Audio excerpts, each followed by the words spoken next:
ఇంట్లో టీవీ ఉంటుంది చూసావా, కదులుద్ది, అది కదలదు. అది టీవీని మామూలుగా వాడేవాళ్ళు, అంటే ఏదో దేవుడు వార్తలు చూసేవాళ్ళు. అలా చూస్తాడు, బయటికి వెళ్తాడు, వస్తాడు, ఏదో చూస్తాడు, బయటికి వెళ్తాడు, వస్తాడు, అంటే యూజ్ చేసుకుంటున్నాడు.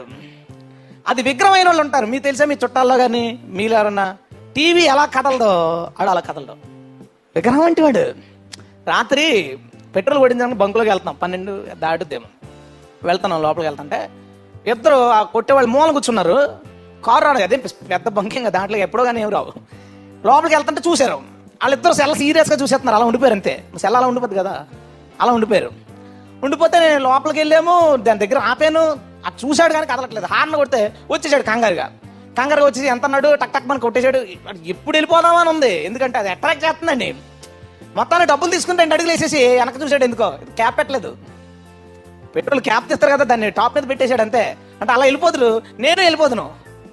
అలా ఎందుకో వెనక్కి తిరిగి చూసి మళ్ళీ కంగారుగా పెట్టేసి పరిగెట్టుకు వెళ్ళిపోతున్నాడు. నేను అనుకున్నాను అక్కడ విగ్రహం పాపం పూజ చేయడానికి వెళ్తున్నాడు. మన వాళ్ళు కూడా కొంతమంది ఎలా తెలుసా, కరెక్ట్గా 20 నిమిషాలు గ్యాప్ ఇచ్చామనుకో, మూల కూర్చుని అలా ఉండిపోతాడు సెల్ పెట్టుకుని. ఏం కాదు, విగ్రహం వంటి వారు. అది ఏమీ చేయదు, చూపేస్తుంది, అది కదలది. దాన్ని ఇలా పెట్టు, ఇలా చూస్తాడు, ఇలా పెట్టు. దాన్ని పూజించేవాడు దాన్ని వంటివాడు, దాన్ని పూజించేవాడు దాన్ని వంటివాడు, అంతే. ఇంకా అక్కడే మొన్న రాజమండ్రి వెళ్ళాం, అది మిడ్ నైటే, 1 గంట ఎంత అవ్వచ్చు. వీధిలో 5 కుర్చీలు వేసుకుని కూర్చున్నారు కుర్రోళ్ళు. 1 గంటకే కూర్చున్నారు, అందరూ సెల్ ఫోన్లు. ఎవరు మాట్లాడుకోవట్లేదు. ఇంతకుముందు కూర్చుంటే మాట్లాడుకునే వాళ్ళం కదా, ఎవరు మాట్లాడుకోవట్లేదు. సెల్ పట్టుకుని చేస్తారు, టెన్షన్. నేను ఇది చేస్తా షూటింగ్, దాని గురించి వెళ్ళాం. వీళ్ళు అరేంజ్మెంట్ చేస్తున్నా, నేను గమనిస్తున్నాను వీళ్ళ ఫేస్ ఎక్స్ప్రెషన్లో. ఒకటి భయపడిపోతున్నాడు, టెన్షన్ పడిపోతున్నాడు, అలాగే వీళ్ళు పక్కన పడాడు. ఒరే నువ్వు ఎక్కడున్నారంటే, నేను ఎక్కడున్నాను రా, ఇందాకే కాల్ చేశారు నన్ను అన్నాడు. ఎంతకెళ్ళి పబ్జీ ఆడుకుంటున్నారు అక్కడ, వీడేగేమో. వీళ్ళు ఇల్లు వదిలేశారు, వాకలు వదిలేశారు, వాళ్ళ వాకలే. ఇంకొకరు ఎవడో వాకల్లో కూర్చుని అర్ధరాత్రి 1 గంట అవుతుంది కూర్చుని. ఇంకా అంటే దాన్ని ఆరాధించేవారు దాని వంటి వారు అయితే. అది ఏం ఎక్స్ప్రెషన్ ఇస్తుందో అక్కడ ఇదే ఎక్స్ప్రెషన్. చిన్నప్పుడు నాకేం గుర్తొచ్చిందంటే, సినిమాలు చూసేటప్పుడు ఆ రోజు కనుక పవన్ కళ్యాణ్ సినిమా చూస్తే 3 రోజులు 4 రోజులు అవే ఎక్స్ప్రెషన్స్.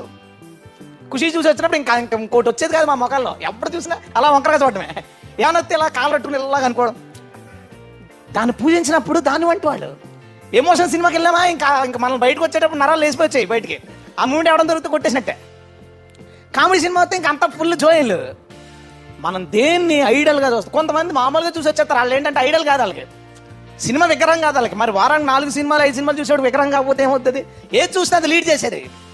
ఏది చూస్తే ఆ 4 రోజులు 2 రోజులు ఇంకో సినిమాకి వెళ్ళేదాకా ఇదే లీడ్ చేసేది. ఇంకోటి వెళ్తే మళ్ళీ ఇంకో క్యారెక్టర్ అనమాట. అది మనకి విగ్రహం అయినప్పుడు అది మనకి రాజు అవుతుంది, అది మన నెత్తి ఎక్కుతుంది. ఏళ్ళ చెక్కిన పామ భుజం ఎక్కించుకుని మోయట్లేదా, దాన్ని నెత్తి మీద పెట్టుకుని మోయట్లేదా?